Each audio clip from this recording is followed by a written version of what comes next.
Hey guys, welcome back to the channel. My name is Pope Metallicus, and welcome back to Rock and Roll Religion, where we have a really interesting one for you guys today. These guys are the godfathers of punk, one of the creators of the genre, one of the coolest things to ever come out of the East Coast punk and rock scene, and just a general rock legend in all aspects. We have Joey, Johnny, Dee Dee, and Tommy. We have the Ramones. So we're going to have some fun with that, and helping me do that, as always, is our laser guided commie killing steel eagle of death, the Sentinel. How's it going, my dude? Hail. What's up, Pope? I'm going to have a good one with this one. And oh man, like these guys, it's just really cool rock and roll. It is rock and roll. I mean, there's some songs that are borderline like heavy or hard rock, and then there's songs that are borderline pop music. Yeah, and they just kind of straddle. They just kind of vary. Anywhere in between that is really where they live, and it's great. And as usual, we have the elder statesman of our community, that 70s rock fan. How's it going, dude?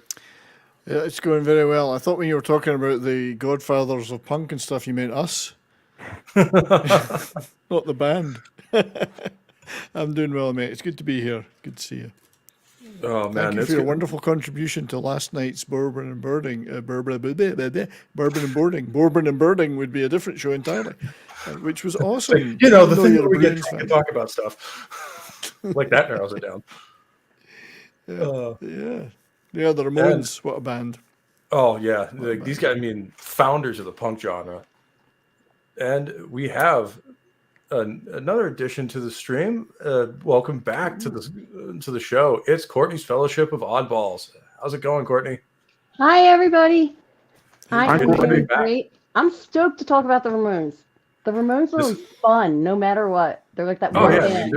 They're just a fun band. Like there's bands that we all listen to because they're musically brilliant, or lyrically they're very poetic or very very talented. And then there's bands that are just fun like this.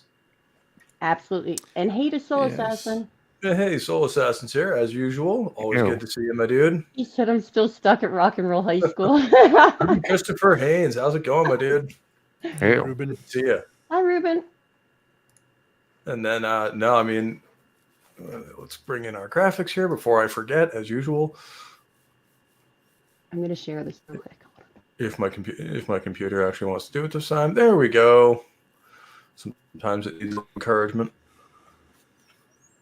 And of course, the most famous seal in rock.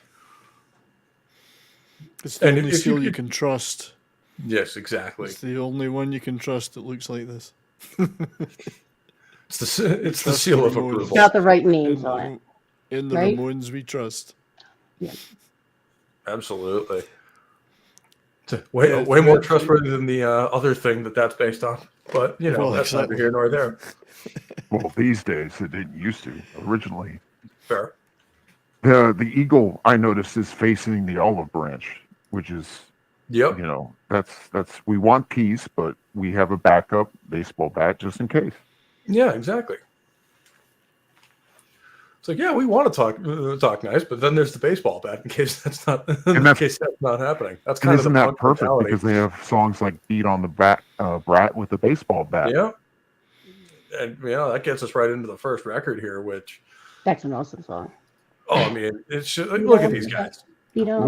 Absolutely one of the greatest debut albums of any band ever. Oh, absolutely. These guys just absolutely not only did they just create a killer record, they really set the tone for their entire sound going forward on this first record. And a lot of bands, the first one is kind of an experimental album and kind of trying to find their sound. These guys just hit it on the first song and then just went with it for the rest of their career. I mean, let's face it, you start off your career with a stone cold classic like Blitzkrieg Bob. And then it continues to get even rougher from there. Beat on the Brat, Chainsaw. And then in the middle, you have I Want to Be Your Boyfriend, just a straight up 50s rock tune, just overdriven to hell. I mean, that's something you could hear Richie Valens cover. Oh, yeah. And you can tell these guys listen to a lot of the old school stuff. Yep. Yeah, it's hard to believe actually this was recorded in late 75, early 76. It's so far ahead of its time with what came 2 or 3 years later. Oh yeah, I Like mean, Blitzkrieg Bop. I mean, what a classic new wave punk song. And I don't want to take anything away from Priest, but I think the Ramones were rocking the leather jackets a couple years maybe They before are. Priest started doing it.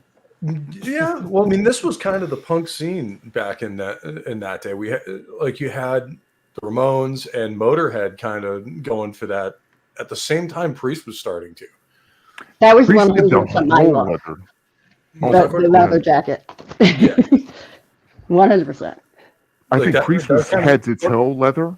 Well, it And kind of then- came from the Greasers in the 50s, Oh, absolutely. Yep. Yeah. where they all had the biker jackets and the denim. So like, And they that's kind of exactly who like guys like Johnny were inspired by as far as Oh, looks. yeah. I mean, look at them. I mean, let's face And it, such they're dressed like James Dean with longer hair. It's Exactly. such an iconic cover that's been copied and imitated and memed so many times since. You know, it's very hard to capture. Certain covers just hit that zeitgeist, and this one was. I mean, you'll And see it was a so million different copies of because like a lot of 70s rock bands were going with the more progressive sound and, you know, the really kind of overdone, kind of space rocky art style for their covers and their and like, you know, the art on their well, it's- albums. And then you have these guys where it's just four dirtbags in Well, it's leather released in and denim and leather. released in February '76, when you're still got bands like Yes and Genesis and Kansas and you name it, all the progressive bands are still at the height of their fame. It's actually the polar opposite of all of that. Well, and I know. punk was Every kind of a respect. reaction to that prog Yeah. Absolutely. like more artistic side of it, where they basically just are like, yeah, screw those nerds, we're just doing this now. But they, It was they did have a basically- progress. Sorry, go go ahead. ahead, Sentinel. No, you go Okay. ahead. mate. It was kind of what you saw in the 70s with kind of the transference of progressive into the kind of the rise of punk as a reaction was so Yeah. much healthier for the record industry and for music culture in general than like the switch from like the hair bands in the 80s to the grunge wave of the 90s that just kind of killed the culture of heavy metal in the United States for at least a Well, and you decade. had both sides of it too. Like the prog guys didn't just go away overnight. Like punk was just the new thing on the block, and Exactly. It's we're- not like the record getting into labels were just getting rid of prog entirely. yeah, it was just I know, a I- different sound and kind of the opposite side of the industry. Yeah, and I was one of those weird guys because I was like 13 at the time who actually could go out and buy both at the same time. I would buy a Genesis album and the Ramones. You know, it was. Well, they both I had didn't really see good myself stuff. as being in one camp or the other. You know, Yeah, it's like, well, and like that's like kind of like I've always been kind of in the middle of the punks and metalheads. Like I can listen to both, and it's all great, and that's kind of what black metal turns into. yeah. I mean, it's great to have it all, and this does contain their progressive. Rock epic, the 2.5 minute long "I Don't Want to Go Down to the Basement," which for them was a progressive rock workout, 2.5 minutes long. You know, Yeah, and they kind of patented that in their early albums. Was just 2 to 2.5 minutes. Get in, get out, do what you got to do, and get on to the next track. I mean, Tell the Steve first- Harris I to think listen to it's the old best thing. Ramones albums. well, I mean, the first album's 14 songs, and it's still only like 35 minutes long. I think it was really good for people that, like, I don't know, a lot of ADD people, Yeah, I myself. was gonna say people who have a very short attention span. Yeah. yeah, and it does show, as you were mentioning, that their rock and roll roots, given they covered "Let's Dance" on it, the Chris Montez song, which goes back to the late 50s. It's rock and roll. It's like I remember Lemmy saying, "Oh, we're a rock and roll band." The Ramones were a rock and roll band. I don't think they saw themselves as being a out there punk, aggressive, anti whatever. They were a rock and roll band. Simple as Yeah, that. and That's what it Mr. was. CCCD brings up another whole line of like punk was a huge influence on the thrash metal guys as well. Hmm Like mostly in the attitude and the style. like, you know, the leather, the denim, like, you know, kind of the long-haired dirtbag mentality. And Rough, that not attitude pretty. kind of went straight forward into the Bay Area thrash bands. That's the look I always went for. What did you call it again? Dirty, not pretty, or something? Yeah, basically Like Yeah, you just made it leather sound like a joints. hippie. um, Well, but they were the gritty, opposite. not pretty, or something. Just long hair leather I like leather that. bound dirt I like bags. that style, like Johnny Thunders, and you know, I always thought it was cool. The Yeah, Ramones just ooze like coolness. when I first started listening to the Ramones, Joey was my favorite member, and now looking back, I think it's actually Johnny. Dee Dee for me. Oh, I'm a big Johnny man. Well, I mean, I've always loved that, you know, twin rhythm sound of Johnny and Dee Dee with the guitar and bass. Because like for a band that was intentionally kind of muddying up their production a little bit, that bass is super clear. Like the bass track from Dee Dee, like you can really feel that bass line on a lot of their early stuff. And I think him and Johnny worked really well together to make that kind of buzzsaw sound happen. Mm-hmm. And you know, all four of them really did a great job of it. And none of them were trying to be like the, you know, musical genius of the group. They were all just kind of trying to play it. And I have to say though, that although I was 13 at the time, I didn't really become aware of this album for at least another year after it was released, because it was like zero attention in. I mean, it got very little in North America, but zero attention in the UK, other than a tiny percentage of people who had heard of it. It actually wasn't that easy to get in terms of buying it as an album in '76. You had to wait a little longer before the whole punk thing had started to build, you know? yeah, that was the thing with you know, stuff back then is people don't remember. You know, nowadays an album comes out one day, in 24 hours it's released worldwide and everybody can get it. Yeah. Back then, you might have to wait 6-8 months, sometimes even a year, for an album that was released in the States to release in Britain, or vice versa. Yeah, And it may not be the sing- same album. Yeah, Blitzkrieg Bop as a single got some radio play, particularly on late night radio in the UK, and that's where I started to hear it. But like the original, like a lot of Beatles records and stuff like that have different track listings depending on whether you get the US or UK version. Oh, absolutely. whatever Yeah, reasons. they were always doing that. Yeah, but Which it got some attention, but it didn't. It wasn't like you could walk down to your local record store and say, "Hey, I'll have the Ramones album." Maybe you wouldn't have a copy, you know. Yeah, or you might have to get them to order one and pay for it in Yeah. advance, and in a month it'll be there. It wasn't until the sort of second and third albums that they started to become widely available. Well, and I think a lot of stunningly people looked at the Ramones on their first record and were like, "Oh yeah, these guys are fun, but they won't be able to do that again," or like, "This is just kind of a flash in the pan kind of band. They're going to have that one kick-ass album and then go away." And that really wasn't the case. These guys founded a musical movement. But I think nobody would know where this was going to go. They wouldn't know themselves. You know, hey, we've made a record. What happens now? You know, that was the way it was then. There was no planned career for these guys. It was, all right, what's next? Oh, we'll do some more gigs and see what happens. You know. Yeah, right. Just like, well, we're playing at, you know, CBGB on Friday. We'll see how that goes. One of the advantages they would have, though, which is one of the main reasons punk really took a hold, was that they didn't need a shit ton of gear to do it. I mean, It was very cheap to produce. Look at the gear that bands like ELP were taking on tour, like Oh God, yeah. huge trucks full of shit. These guys could carry their guitar and their amp in.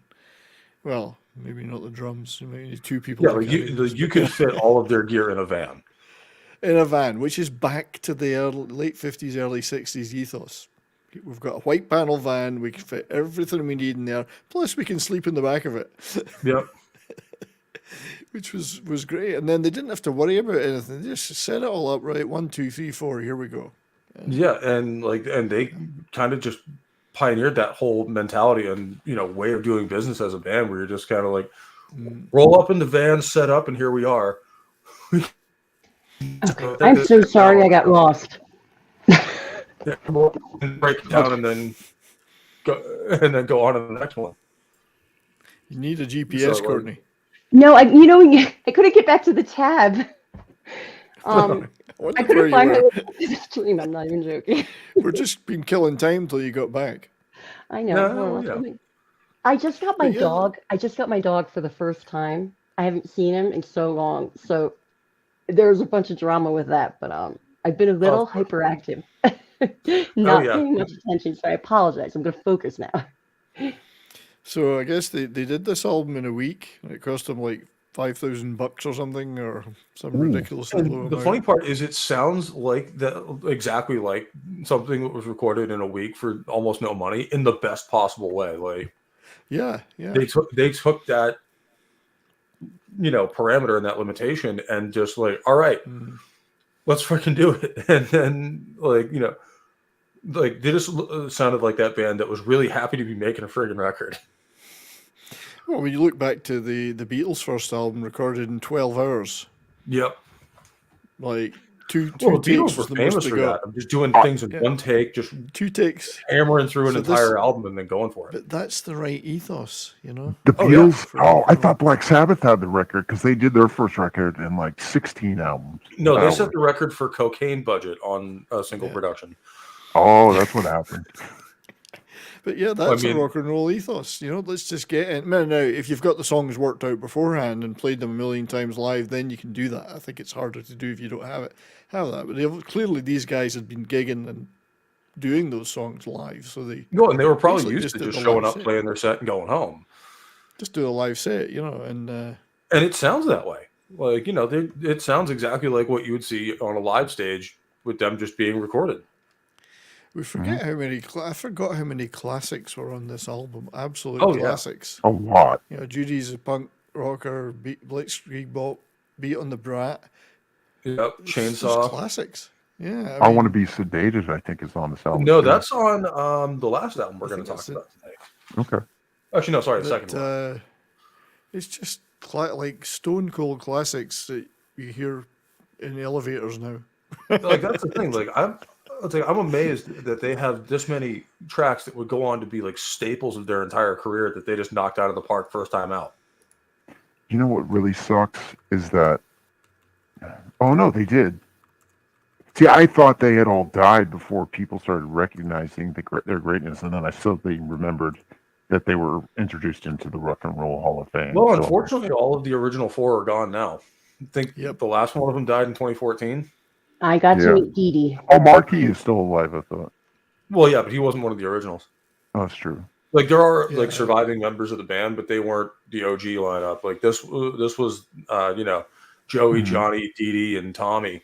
I think all Yeah. 4 of them are gone now. The lineup. Yeah, all 4 of them are, sadly. So I have an Is it, interesting fact about the Ramones. That they were, I just went to look up to find out where I had seen them because I wanted to get the date right. And I ran across this. It says, the Ramones were inspired by 60s girl groups, particularly the Ronettes. Joey Ramone helped produce Spector's 1999 solo album, She Talks to Rainbows. I bought that album and duetted with her on the track Bye Bye Baby. I remember that because of that, but I never knew that that was what inspired the band. Now, is that the Bay City Rollers Bye Bye Baby? Bye Bye Baby, Baby, goodbye. Yes. I think Yeah, that's 'cause that was a song. Bay City Rollers song because the Ramones I didn't always know said that. they wanted to be the Bay City Rollers. That was their ambition.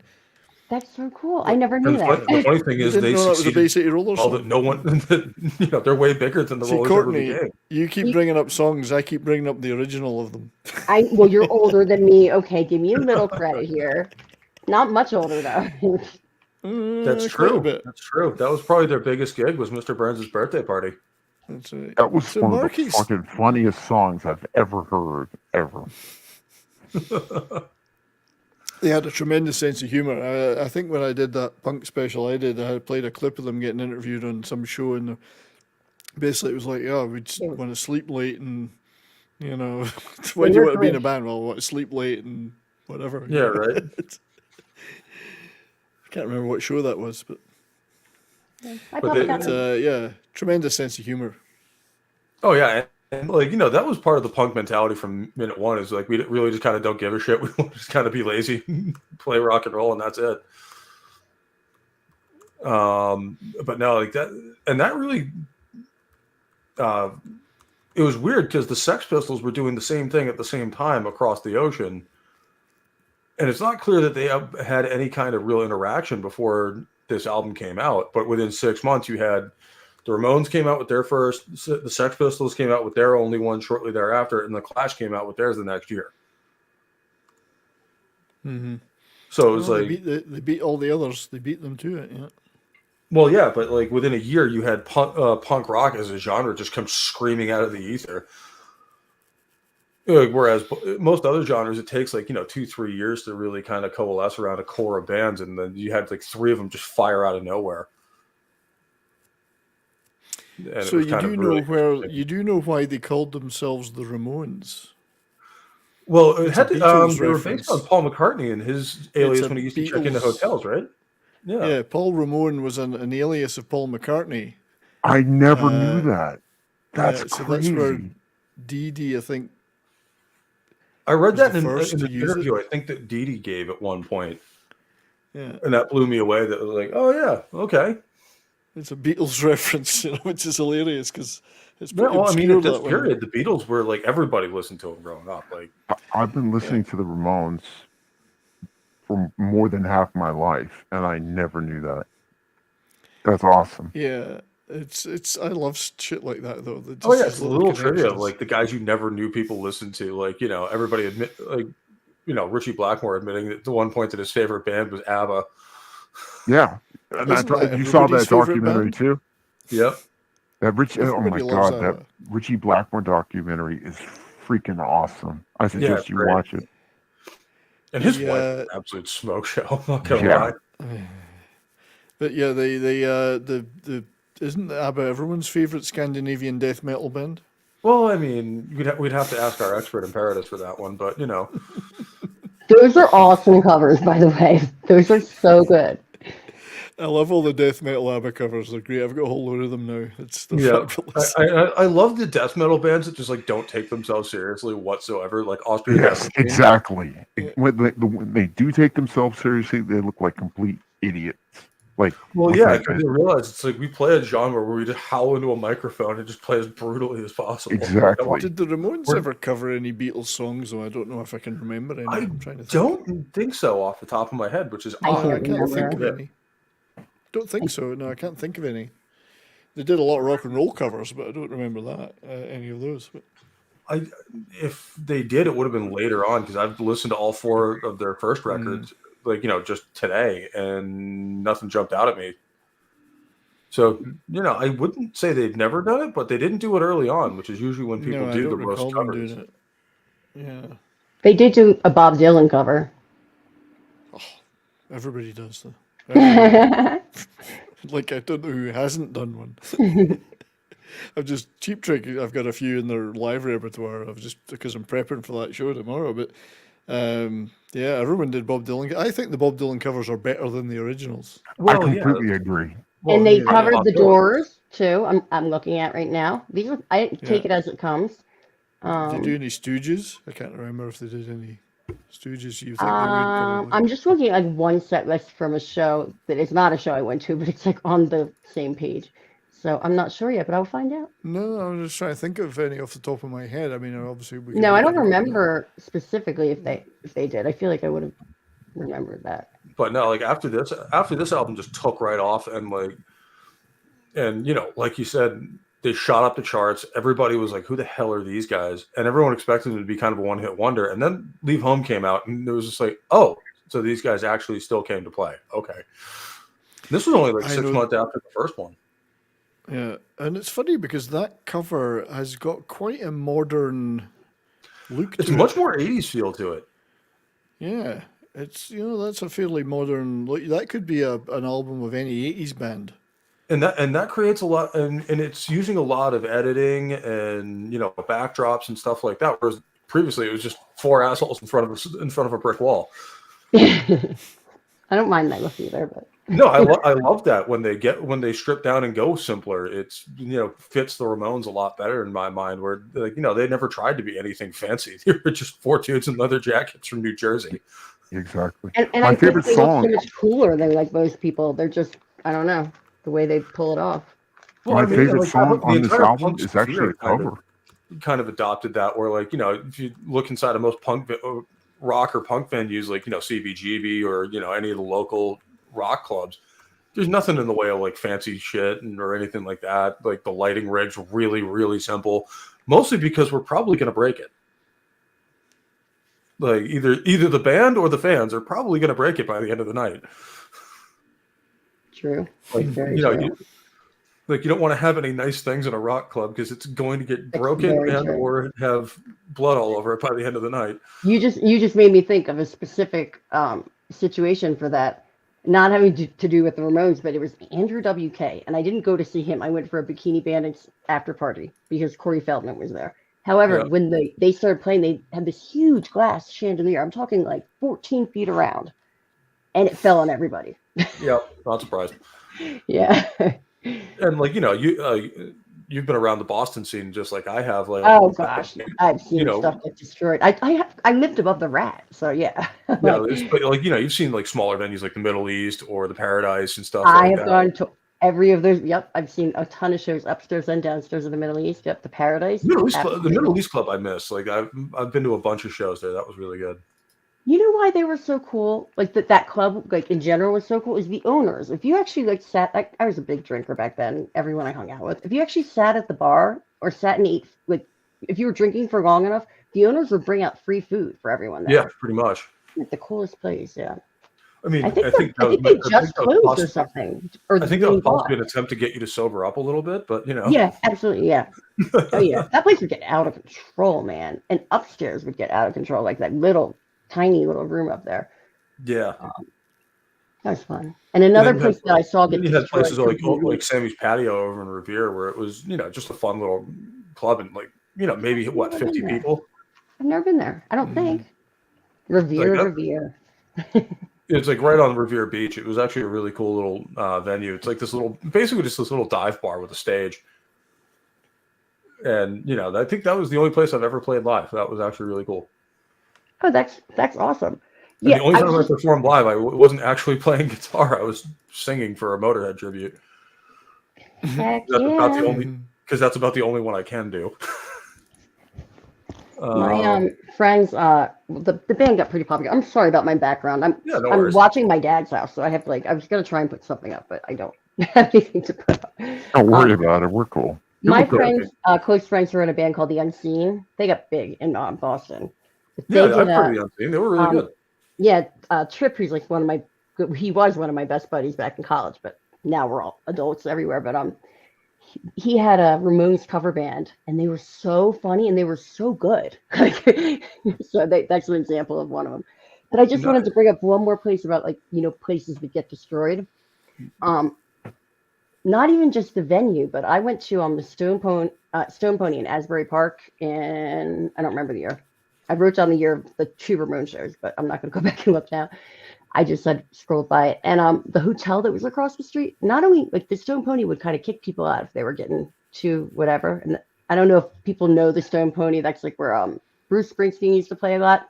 Talking to the chat just in case it's a New Jersey like classic.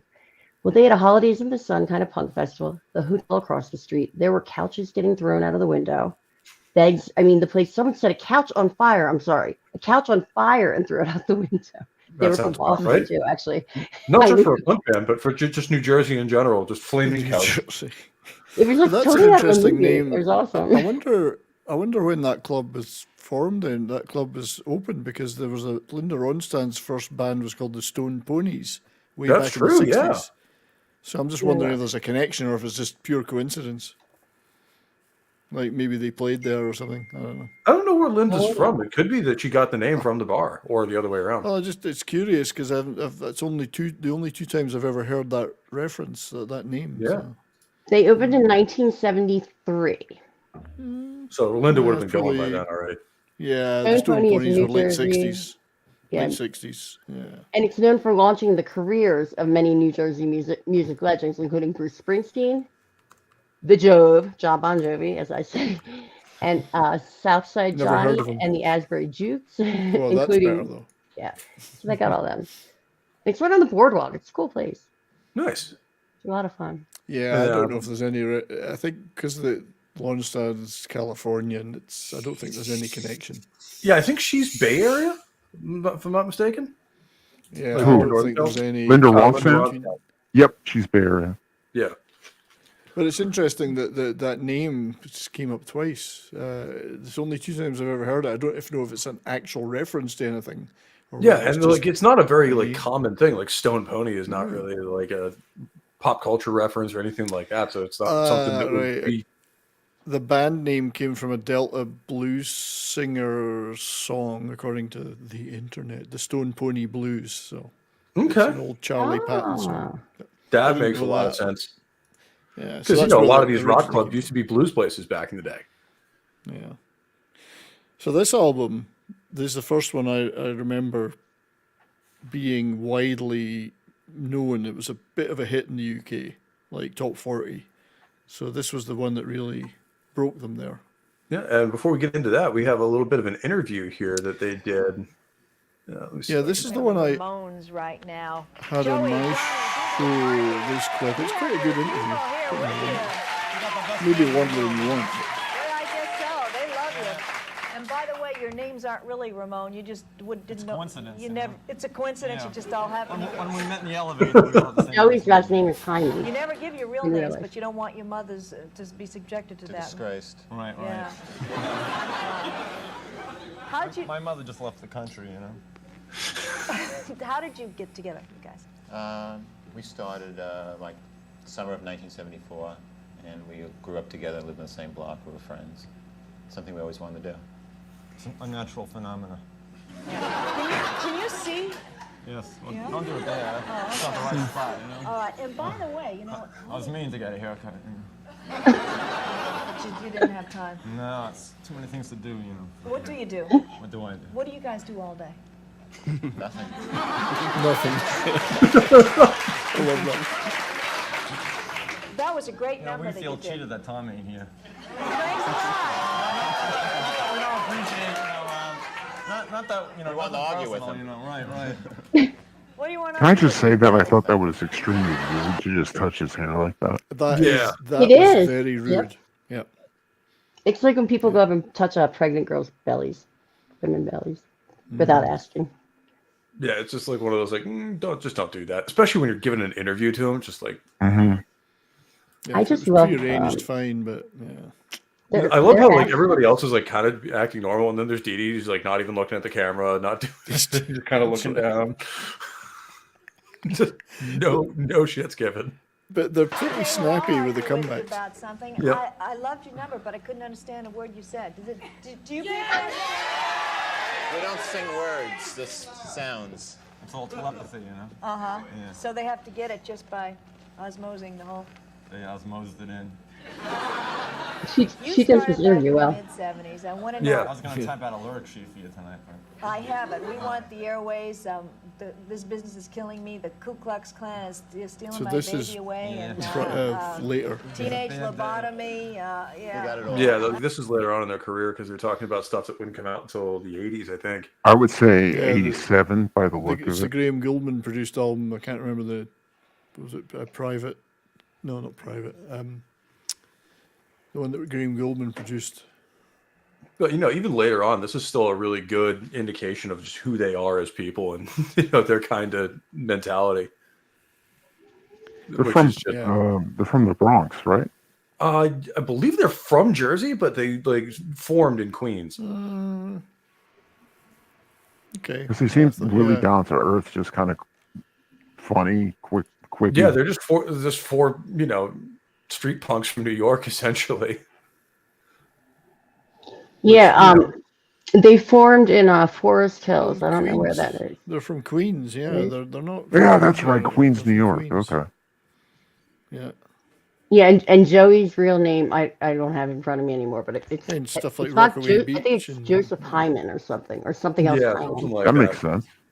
I always remember like the last name from him. I don't remember the others, but Let me look up this website real quick. It's called JewNotAJew.com, and it has a list of famous people and to what degree they're Jewish.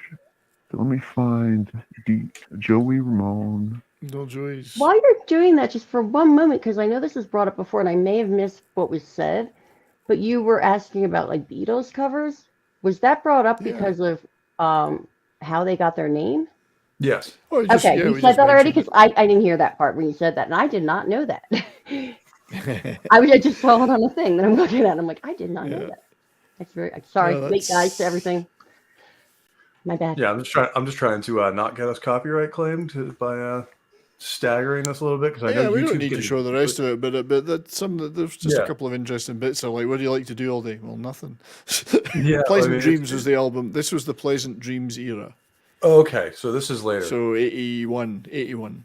Yeah, so like just after like where I have prep for today because unlike the Ramones, I didn't figure we'd just fire through all 4 albums and be ready to go. Well, we can stop sharing it now. I think I'll. Yeah, okay. Yeah, if I can remember how to There you do that. Oh, there we go. It's a good thing you did that because I was about to kick you out of the stream by accident. I'm not quite sure how I was able to do it, but I did it. All's well that ends well because I was about to kick you out of the stream by accident. Like, oh, yeah, that's a big it's a record, dude. natural thing to do, a natural inclination. Yeah. But no, I mean, it's such a great record. And you have, unfortunately, on this one, I actually have the back cover. And even they already had the presidential seal going. Mm-hmm. What I didn't know about this album until right now, because I was just looking up the credits, was that a guy called Bob Clearmountain was one of the engineers, and he had some massive records in the 80s with people like Bryan Adams, Hall & Oates. Oh, really? As a producer and engineer, so that's a pretty that guy became big big part of the 80s sound that a lot Well, of yeah, but bands like had. when you look at like you say, like when bands like Hall and Oates and stuff like that, it doesn't seem very similar to He worked on producing a Ramones album. Let's Dance for Bowie, Big Bam Boom, Hall & Oates, which is my favorite album of theirs. Worked with Paul McCartney, The Pretenders, Simple Minds. Oh, I love the Pretenders. So And he's. I will say So this they were album- actually this album ahead in of their general- time getting him. They were ahead of This themselves album in getting general him. has some really famous stuff on it, like Pinhead, which is the origin of the famous Gabba Gabba Hey, and then my personal favorite Ramones track of all time, "Sheena's a Punk Rocker." That's a great. I love that song. Love Just that such a song, fun yeah. one. Their cover of California Sun might be the best version of that song ever done. That it's one's a really good beautiful, one, isn't and apparently, they were just covering whatever and just kind of trying to have fun with it. And they end up taking a lot of really famous songs and making it their own. What's everybody's favorite Ramones song? Did you all say it already? Mine's not Sheena is a yet, Punk no. Rocker, hands down. I like 53rd and 3rd, and I like Pet Cemetery a lot. 53rd and 3rd is a really good one too, yeah. Pet Cemetery. It's for me. It's I Want to Live, Oh, that's a great one. followed too. closely by KK to My Baby Boy and Yeah. Howling at the Moon. So Fair.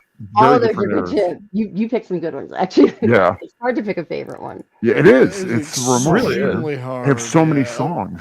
I It's hard the to pick a Pet- favorite album from I think them. the Pet Cemetery, because I would hear it on the radio more, so I also just always. Oh, knew that's that a- I never yeah, got now I sick of it, remember. So. I don't want to be buried In a pet. at I think I would be cemetery. tempted to go with Pope and say Sheena is a punk rocker. It's probably, It's a but good it's one. so hard. Yeah. Yeah, it's tough to pick a favorite record from I these do guys. like We're a let alone Happy favorite Family. track. We're a Happy Family is a I- great record. It's so I'm just fucking good. going to say that looking at one of the shows that I went through, they encored with "We're a Happy Family." Nice. Yeah. That, It's just- that was their first encore. Second encore was Yeah. "Beat on the Brat." Last song. I love that song. Nice. And like I said, this was pretty much proof positive that this wasn't a one-off kind of band. Like these guys had serious staying power, and the band itself was really just this was the way. Like this was what they sound like, and this is what it's going to be going forward. And Sentinel, I guess I know you got to leave here pretty soon. I got another 5 minutes. So Okay. I got to leave at like 3. All right. Well, what was your opinion of these first couple records? Like, haven't heard them. Oh, they were awesome. They established, obviously, a sound that everybody, well, not everybody, but no one could replicate, in my opinion. No one sounds like the Ramones, And no one's tried to. and no one's tried. And that says a lot about the staying power of a band and the respect other musicians have for them. Because it's not like they're trying to rip off their style or their sound or whatever. It's just they're unique and they can't be replicated. Yeah, and it's not easy to sound that good with so little instrumentation. Mm-hmm. You know? Yeah, it's literally just a guitar, a singer, a drummer, and a bass player, and that's it. It is extremely hard to do that, and yet it sounds great. But then if they had guys like Bob Clearmountain as their engineer, you know, that shows a lot of care of intention was put into the mixing and the sound on the album. Yeah. So yeah, I'm just looking up their gig list. February 4th, 1980 was the gig I was at in Birmingham at the Birmingham Odeon. Nice. So you got to see them live? I did one time, 1980. I saw them 3 times. I'm realizing now. And I'm looking at the set list now, and it's kick ass. Read it. Awesome. Read it to us. What's the set list? They opened with Blitzkrieg Bop. Of course. And then Teenage Lobotomy, Rockaway Beach. This was the Rock and Roll High School tour. So they had Rock and Roll High School, Do You Remember Rock and Roll Radio, Sheen is a Punk Rocker, Commando, Surfing Bird, Judy is a Punk, California Sun. There was a bunch of other tracks, but they closed with Pinhead. Which, if you had to go down a list of like my favorite songs from this period, they hit pretty much every one of them. They did 2 I know, right? encores. They did 2 encores. Do You Want to Dance? Do You Want to Dance? Susie's the Headbanger. Let's Dance. Second encore, Chinese Rock, Beat on the Brat, and We're a Happy Family was the final song. So they hit all of my favorite Ramones tunes, pretty much. I mean, there was a bunch of other tracks. I've skipped a few, but there was a bunch of others. Yeah. I think they were known to do 2 encores. Because all the shows I saw that I'm looking now, like I don't remember necessarily 2 encores, but I mean they were a long time ago. I'd forgotten they did all the covers in that, like California Sun. They did that in that set list. I'd forgotten that. Oh, sure. Did you hear my dog snoring? Sorry. Snoring's pretty good. Yeah, Surfing Bird, they did that in the set. God, there's some great stuff in there. Gimme Shock Treatment. Such a good song. Yeah. The Cretin Hop. That's a great one. I love that song. The Cretin Hop. Or Cretin, as some people would say. And I don't mean Greece. I mean the other Cretin. I know. But yeah, God, I'd forgotten the set list. It's so great that the internet now has got all these things on it. I was never. I could have told you when, like around the time I saw them, what venue, but I didn't know like exactly when, and I didn't realize who they opened up for back then because we left. We were too punk, I think, for like one of these bands that they opened up for, which was White Zombie at one of the shows I saw. I was into them back then, I guess. I didn't even remember that. I've still got the ticket from the gig in my ticket collection. But, I used to have. Man, I've kept every ticket from every gig I've gone to since I think 1999. That's why I still like getting the physical tickets, just so that I can put it in. That's what pisses me off about a lot of the modern tours is that the physical tickets aren't available. Like it's electronic only. Bullshit. I want the physical ticket. Yeah. Yeah. In that case, I'll just print off like a copy of the what they have to scan to get in. You know what I mean? Yeah. Well, I mean, a lot of times now it's on your phone. I hate that shit. Mm-hmm. Me too. It's just like, give me something I can have with that. Yeah, exactly. I'm already paying $40 for a fucking shirt. You know, right? Give me a fucking ticket. Give me my little, greeting card sort of thing. Yeah, my little souvenir. ticket stub or a program or something. Right. The only time the phone thing is convenient, I think, is at the airport because I would always lose my boarding passes. That, and if you have a bunch of tickets, like if you bought tickets for like 6 people, like that way you can just kind of scroll through and they can scan all 6 of them, and that is pretty convenient. But it's still like, give me a physical ticket at least. It's like, if I have something to remember that by. Because everybody collects that kind of stuff, like all the ticket stubs and stuff like that from all the cool shows you've been to. Like I think I have like 2 or 3 from going to see Dropkick Murphys in Boston. That's still awesome to me. I'm like so proud of them. Oh yeah, I mean, when I was a kid, like they were just like an up and coming band. Like they had. I was at their first show, and they were. They had like Do or Die and a couple of other. Actually, no, I think I have been listening to them since Do or Die. So the big song I believe was, I don't know if it was their first 7-inch. I think it might have been with Skinhead on the MTA. Yeah, Skinhead on the MTA was one of their big ones. That was in the very beginning. I just remember, like, I saw their first show. They played at the Rat. My boyfriend at the time, they played with his band. And then we went to Holidays in the Sun in Morecambe, England, which was the punk festival that they did a bunch of them all over. But and Dropkick Murphys were playing in front of there were, I can't tell you how many people just like screaming for them. And I was like, how did they get so popular this fast? Hey guys, I'm sorry to interrupt, but I have to get going. Yeah. Hey, Pope, thanks for having me on. That 70s rock salute. It's a Courtney. It's great to see you again, hon. Nice to see you. Come and sub to my channel, The Sentinel. You just type it into YouTube, The Sentinel, and I'm on Instagram, The Sentinel 43. Come and join me there. And that's about it. Thank you guys. Have a great weekend. I have a link to his Rumble down in the description of the video. Oh, and my Rumble. Check him out over there. He just released the video. I think you guys are going to want to see. I really enjoyed it, and you won't be seeing it on YouTube. We'll put it that way.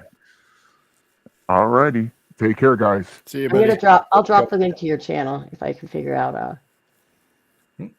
I can't drop it, I don't think. No, I mean, I have the links to all the. Okay, you do. Okay, cool. Thanks. I was just trying to help out while you guys were talking. Yep, I have I went through and got the links to everyone's channels in the description of the video. So if you guys want to go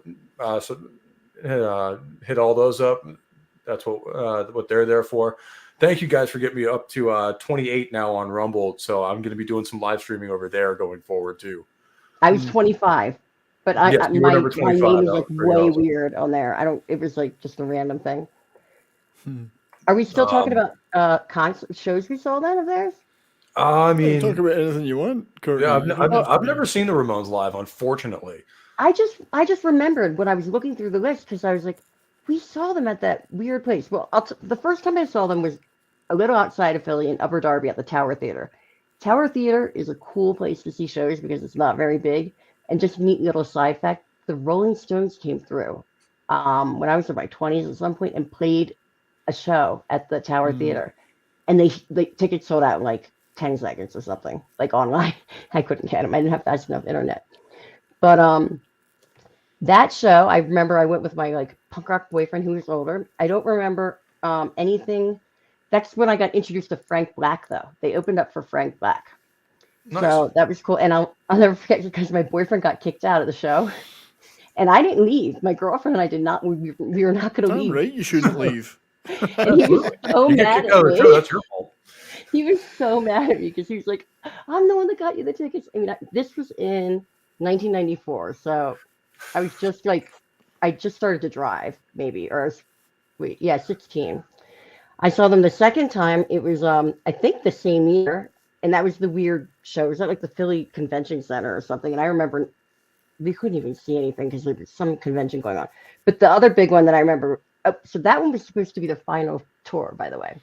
They had a couple final tours. They were one of those. Well, yeah, they were one of those bands that this is the farewell tour. And so will the next 3. The final farewell tour, the ultimate final farewell tour. Yeah, the ultimate final farewell tour. We mean it this time. Honestly, this time we mean it. Farewell tour. We promise. The last time I saw them was the final farewell tour, and I saw them on 1996, February 16th in Philly. So I was like a senior in high school. I wasn't even 18 though yet. I was 17 at the Electric Factory, and I have the set list here, and I thought it was really cool because of the covers. We were talking about like people that they cover because they covered "I Don't Want to Grow Up." That's a Tom Waits cover. Yep. Do You Want to I Dance? love The that Bobby song. Freeman cover. Love that song. California Sun, Joe Jones cover. 77 is Dexter Love cover. They did a lot of those, and they did the Ramones, well, Ramones, the Motorhead cover. Yep. And they closed with My Back Pages, which is a Dylan cover. This is the second encore. The first encore was The Crusher, then Poison Heart, then We're a Happy Family, and then the second encore was My Back Pages, and then Chinese Rock, which I love that song too, and Beat on the Brat was the final one for that one. Yeah. Nice. On these early records, it's hard to find a song you don't like. I don't know that there is one. I don't actually think that there I is can either. actually point to and go like, yeah, I'm not really a fan of that one. It's They all never just did like super something high that was like slow and like off, or you know what I mean. They were always just pretty consistent, I think. They with will what have they did. the occasional one like I Want to Be Your Boyfriend or whatever that like brings the tempo down a little bit, but that's because it's a cover or done in the style of an older of like a 50s rock song, and then they'll come right back into the into the moshing music with the next one. There's And it just was so much fun. Every time a Ramones song comes on, you want to, I don't know, maybe not everybody, but I just want to dance. Like it's just Oh, so yeah, I Make mean, you smile. you know what I It mean? makes you smile. It does. You know, that smiling music. It's like, yeah. like especially being covered by like live bands or whatever. It's just like you just have this big grin as you throw your friends around the place. Like it's just like such fun music to hang out to. There's nobody like them. I think that's the thing I like the most. They're unique. There is no Yeah. other Ramones.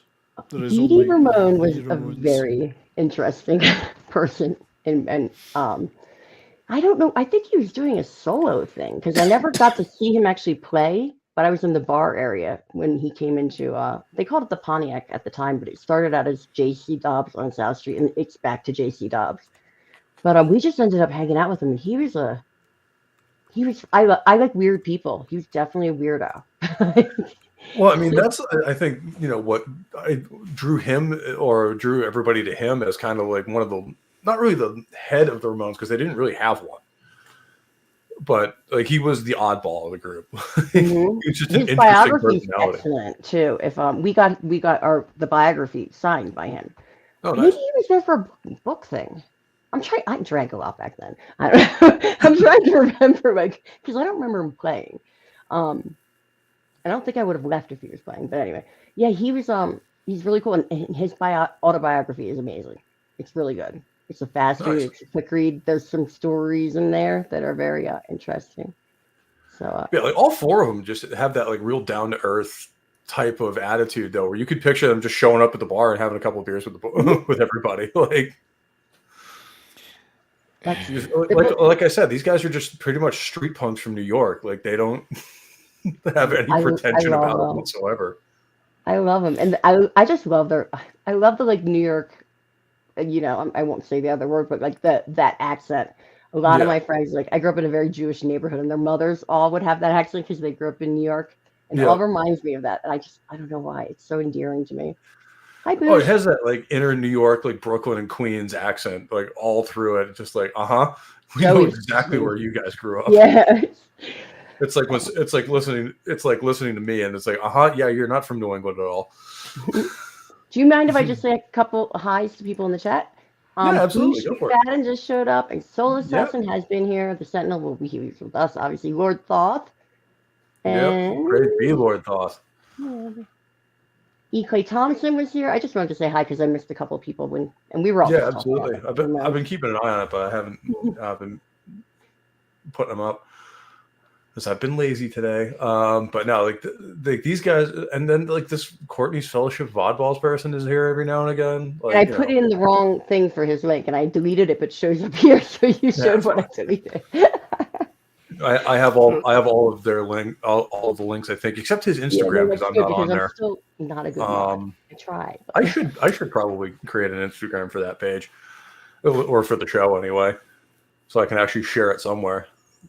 And Bushko, it was good to see you, man. And the cool part is like, 2 albums into a lot of bands' careers, they're like, oh, well, this is kind of like, starting to sputter, or they're kind of running out of gas a little bit, and these guys were just getting started. Because next up is my favorite Ramones record, full stop, being "Rocket to Russia." Rocket to Russia.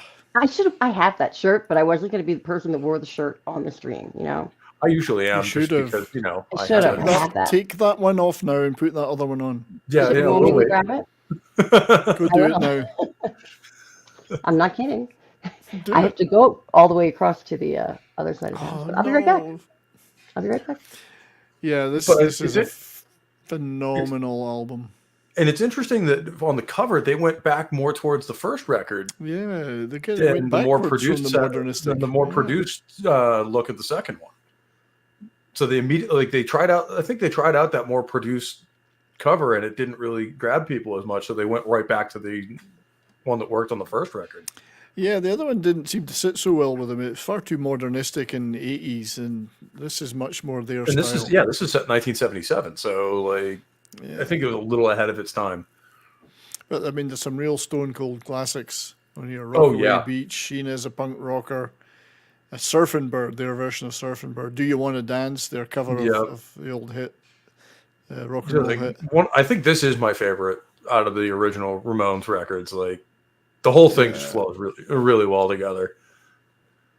And We're a Happy Family, which is just phenomenal. But, yeah, it's classic pop, rock, power pop, punk. Yeah, And especially you can like call We're it a punk, Happy it's rock Family, and like roll. We're a Happy Family, especially like you can just picture like a bunch of guys just with smiles on their faces, just throwing their friends around the bar, just having fun with it.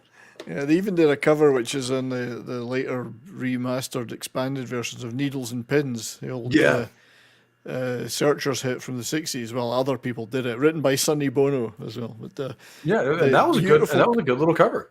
it's a beautiful cover. It's they're not in no way did they ever they do these covers very respectfully and beautifully, I think. And that yet one they make did them their own very at the same time. Yeah, yeah. They some bands like punk bands did that stuff mockingly. These guys did it because they loved the song.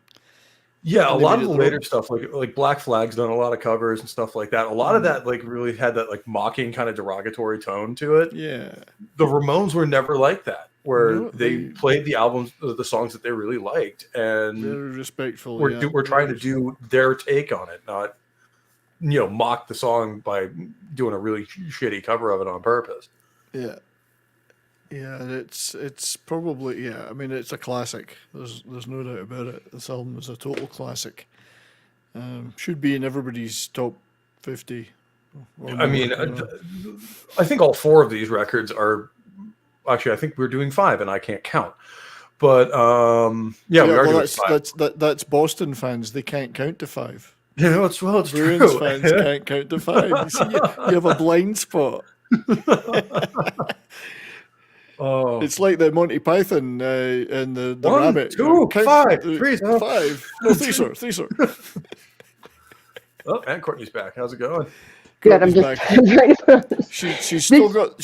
She needs to put the t-shirt on now because Well, she's. it's a sweatshirt, and I just realized it's the same thing, but it doesn't say It's because I think this one is like one that maybe like Target made or Yeah, something. Bush you know? was- So Bush it doesn't got say my the Rocket meaning. to Russia. Yep. When Bush says 70s meant do it on stream, that's what I was kind of getting at. But Yeah, sorry, I'm Courtney. not stripping for you guys. Okay, you gotta pay me a little bit for that one. I'm I'll just- strip for you. Look, I'll I strip was for going you. to say, and stream elements go. Yeah, it's just I hit the wrong thing. I thought I was showing you guys. Oh. I'm on the wrong thing. But There no, we go. Oh, It that's just a doesn't we say are. Rocket to Russia, but it's the same. same Yeah, I cover, think same it's like image. the Target thing. Target I does all think these all like. five of the albums we're going to talk about today, like, You know are you're in the getting old when category you of can. you need to but own you- these. If you're You know you're getting old when you can buy Ramones stuff in Target. Yeah. And Blondie and Blondie. Iggy Pop. Yeah, yeah, It's like They're crazy. just- yeah. And then- Kids are and when wearing you them. buy They've got them, no too. idea. You're old. Kids have got no idea what they're wearing, and they just buy it because it's old. It must be cool, and it is cool, but they just don't know what it is.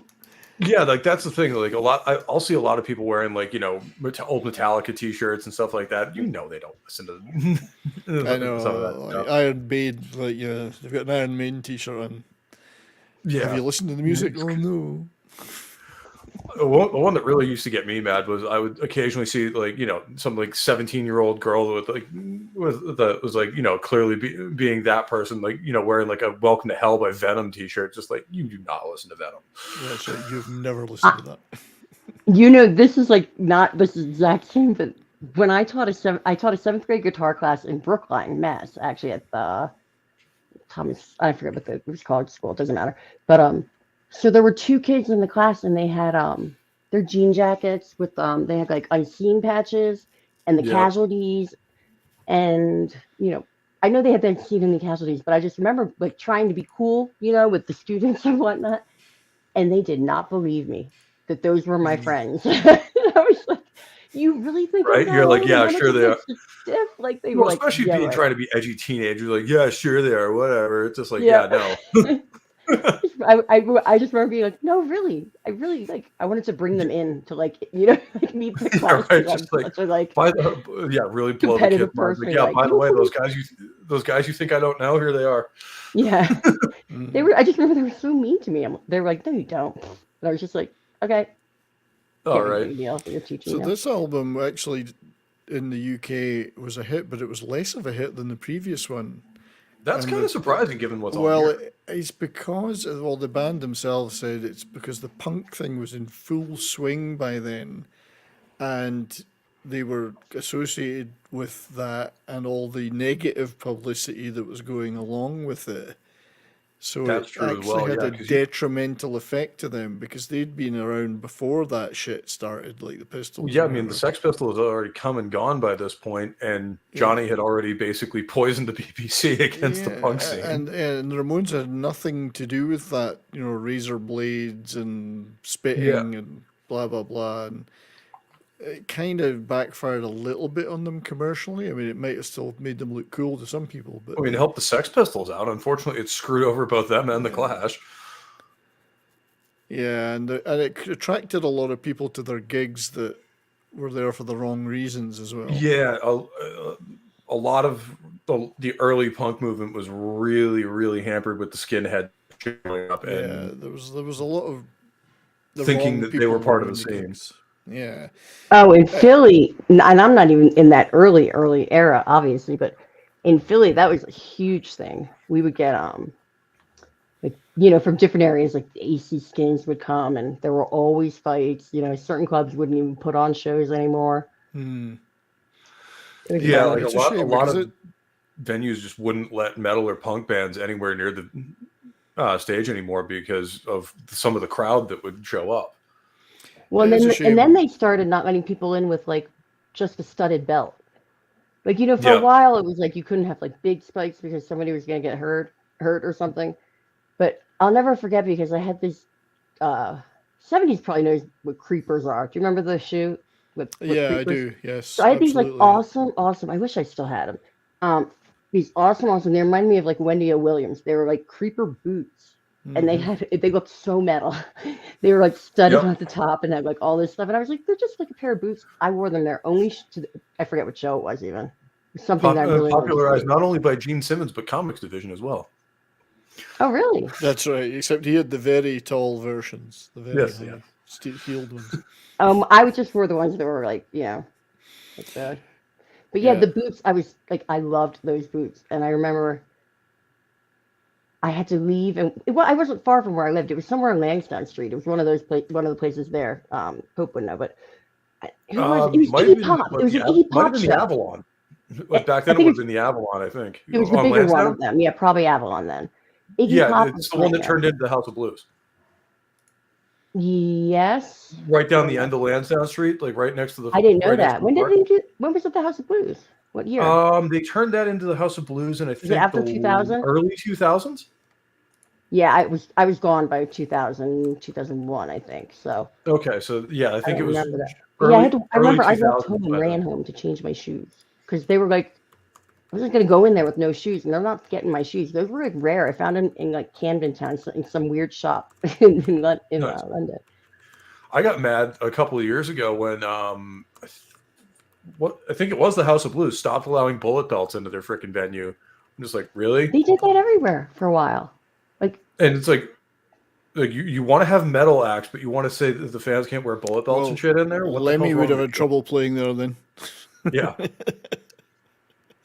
But yeah, this album, just to go back to this album, that it's ironic that as a band they were actually making better and better stuff and progressing and making these brilliant albums, but we're kind of going backwards commercially, which is a real shame, you know, because this is a yeah.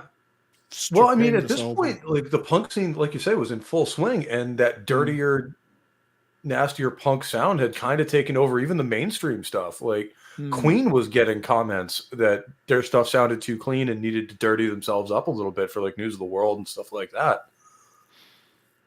Yeah, Or Sheer well, Heart actually, well, News of the World is a phenomenal album. They did have some really hard cutting stuff on that album, like Yeah, well, like Sheer Heart Attack. Attack. Yeah, exactly. But this Which is straight up, which sounds like it would have been recorded by these guys. and there might have been people that were also though expecting that muscular, never mind the bollocks sound. When there's this isn't that. This is again that's that fast rock and roll sound the Ramones did is very different from anything like the Pistols did, and I think it's very different from the Clash too.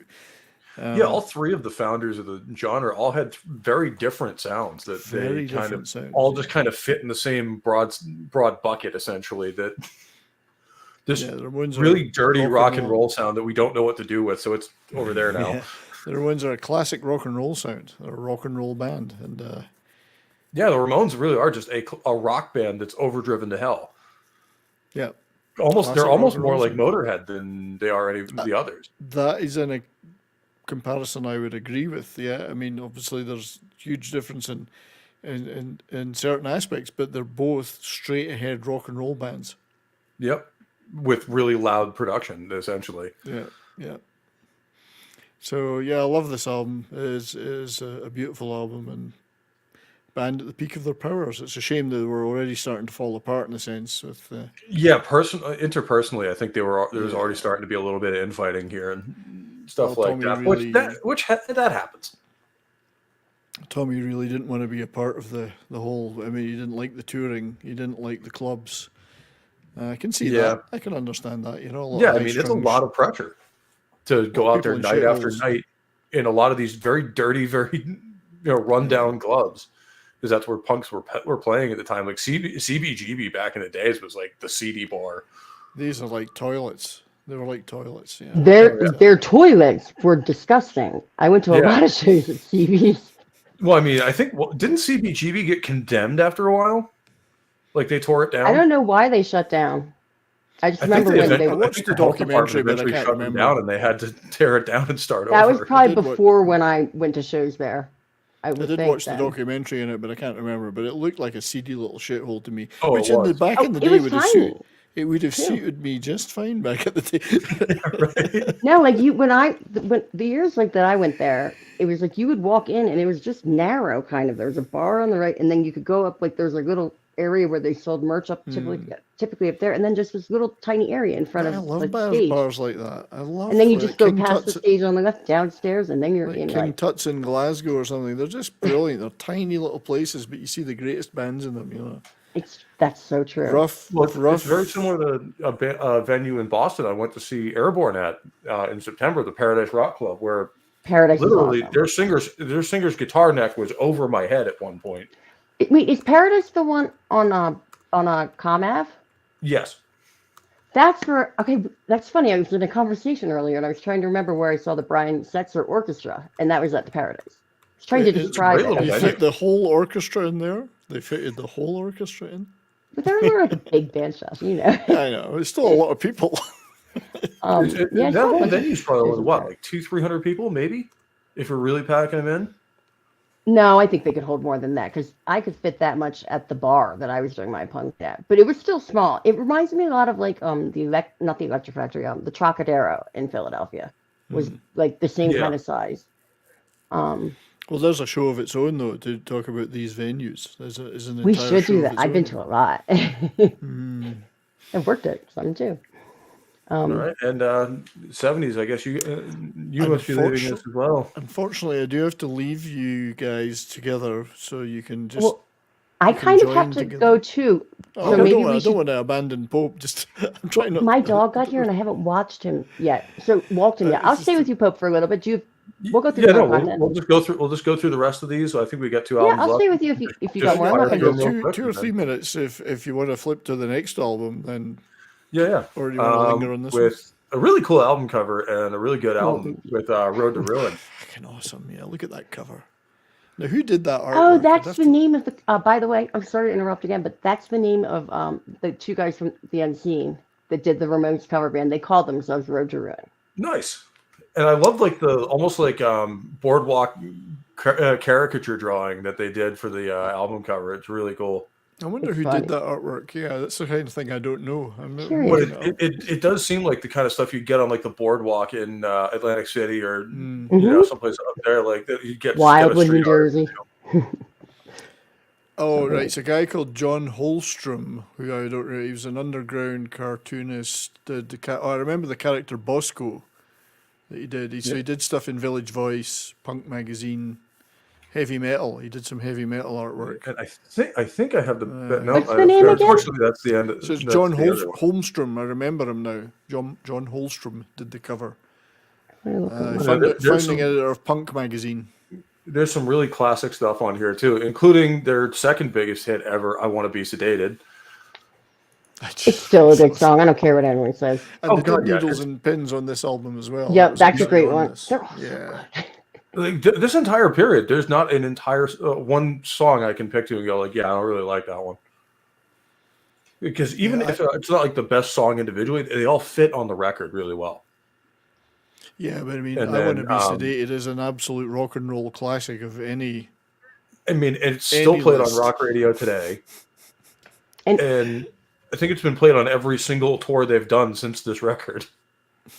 and this is the first album they say that Marky was on. Yes, I think That's Yep. where they that is switched. correct. Yeah, who's still with us? He's still with us. Yes, he's still around. Yeah, so I mean, that's going back pretty far. It was 1980. No, This sorry, is 1978. So yeah, he joined The year I was born. band. Yeah, well, the crazy part is these guys are only 3 years into their career, and they're already on their fourth record. I mean, And touring that whole 1978, and it's the fourth album, and it's 1978, and they're Yeah, only and I think this started is 2 years this next one is 1979. Yeah, and this one. No, I sorry, it's love this 1980. album They too. took 79 and toured the whole year, and then did "It's Alive" with their first live record. Yeah, So I mean, you know, what a- so 4 years into their career, they've already have 5 studio albums, a live record, and like 6 tours under their belt. and it's not like the albums are bad though. I mean, they're all great. So to fit, Yeah, it's all not like that they into were just such a pushing them short out. period.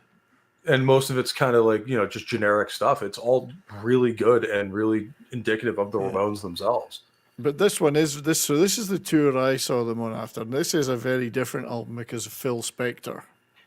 Yeah, Makes it a very different beast from the others. The songs are still great. There's a lot of people would argue with the production because of the Phil Spector thing. Now, "Baby I Love You" was an enormous hit in the UK from this album, like top 3 single. yeah, and you had Made them radio hits. stars in the UK. You had radio hits on this one, and you also had really hard hitting stuff like "Rock and Roll High School." Do you remember "Rock and Roll Radio"? Like, Yeah. It was a great pop album, and like that "Baby I Love You" made them stars in the UK, like actual literal stars on posters. yeah, like and these people's guys started walls. charting in like top 10, top 20 area Yeah. worldwide at this point. And this is And when it- Ramones I were a do still- household name.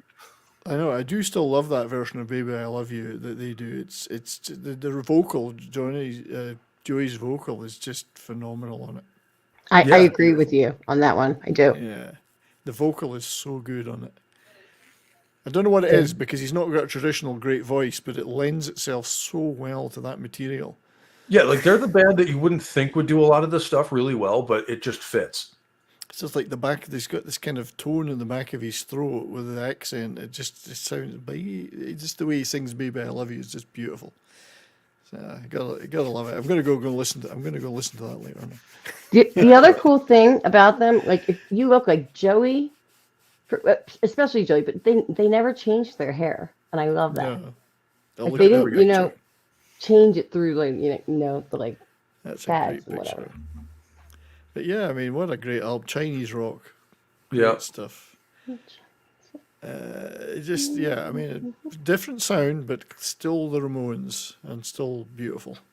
Yeah, that's the beautiful cool album. part with this sample of the band is you have their early stuff, which is all really, you know, standard fare for them going forward. Like they just had a sound from minute one and just stayed there.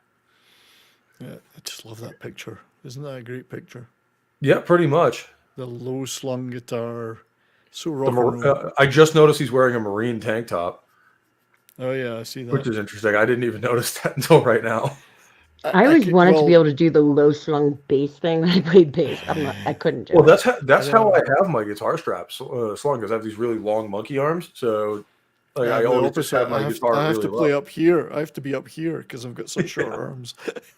Hi, I'm like the Hubie. old 60s bands like Jerry and the Pacemakers. They all played up here. Well, yeah. Meanwhile, I'm like, I think my the bottom wing of the V is like right at my knee. Yeah, but yeah, I mean, I love guys that can play like that. Jimmy Page, his guitar was down by his knees half the time when he was Yeah. playing. Well, But it's that's it's kind of a hindrance when you're trying to maneuver around it, because you're like accidentally kicking the thing every 5 seconds. you just but, play louder. Nobody can notice the difference anyways. Yeah, exactly. or like when you're done with the set, just start pounding on the back of it like freaking Lemmy used to. But, Start yeah, rattling the springs in there. This is such a great album. I can't believe now. See, I'm glad you did the show because I'd forgotten what a great sequence of albums that was. Oh yeah, I mean, and there was still more to come, and we will get back to these guys at some date in the future, because there's so much more great stuff that this band has later on in their career, and I just wanted to get like the original, like the early Great stuff sequence. in sequence, because they're just an awesome band right from the first.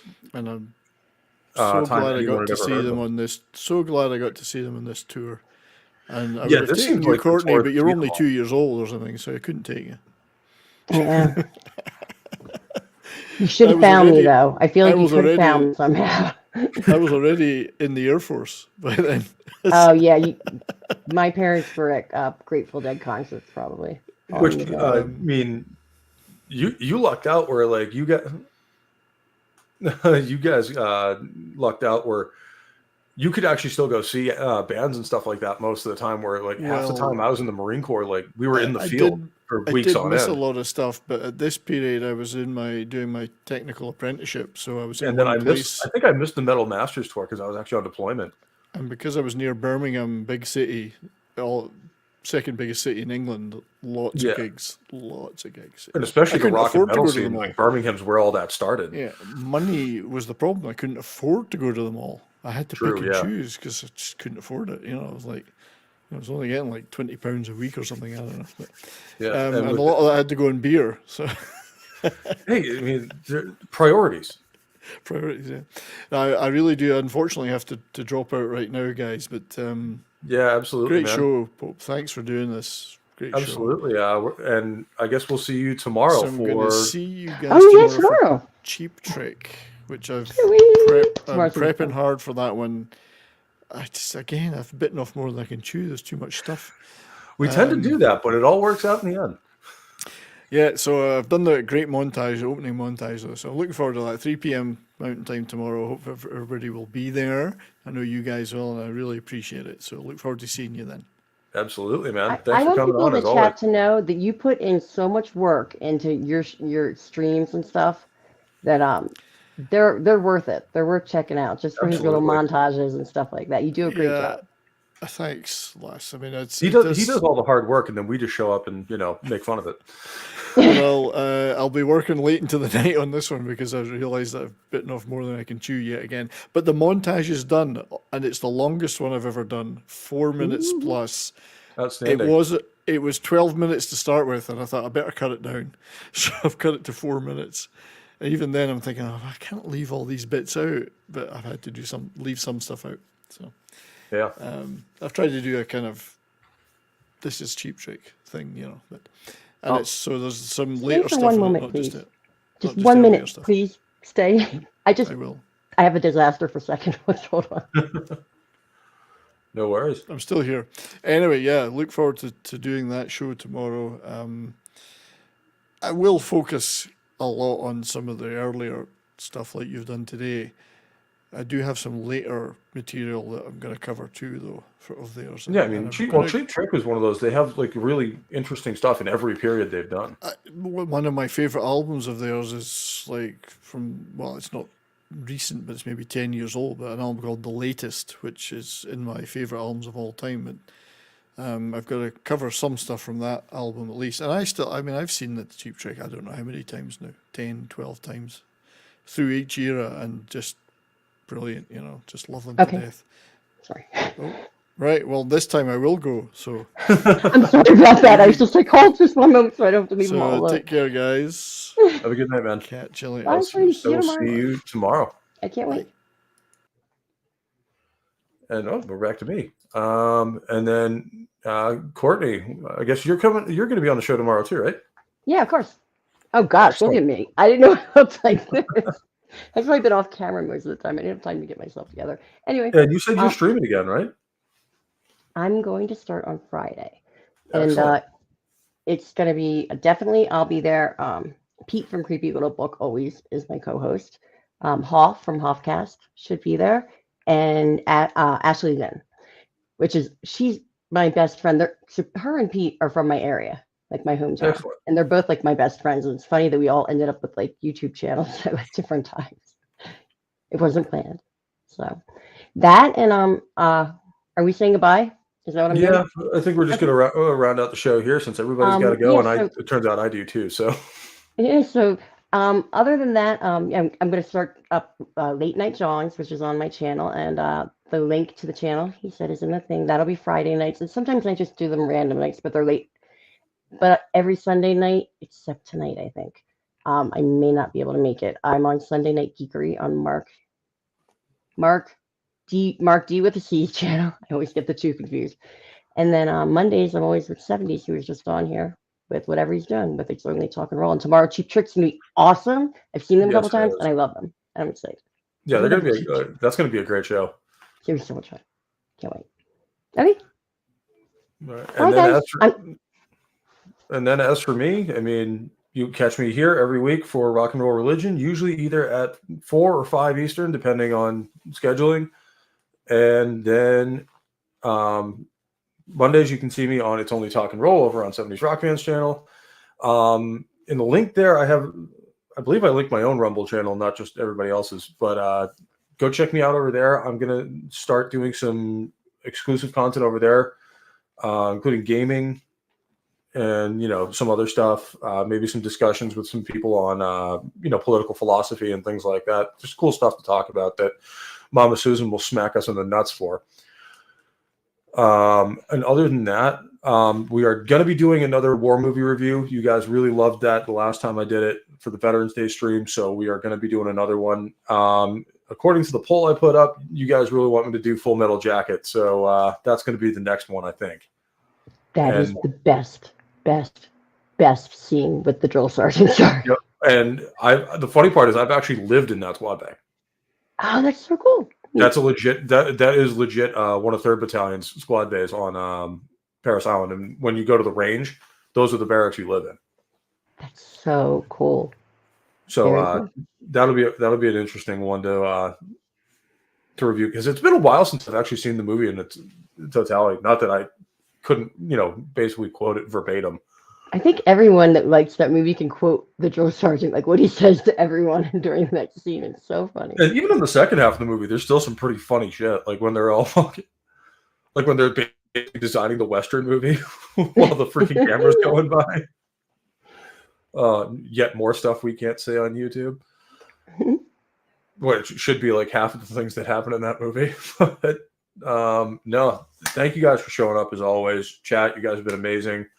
It was really great talking about these guys, because they're a band that like really kind of just defines a genre, and it's kind of a shame that you don't hear about them more now. Yeah, because like they really are like one of the defining punk bands. And unfortunately, that's a genre that's kind of lost its way. And maybe we need to remind people every now and again of what the good stuff was and why punk was popular. And thanks for joining me, guys. And with that being said, take care, stay safe. I love you all, and I'll catch you next time.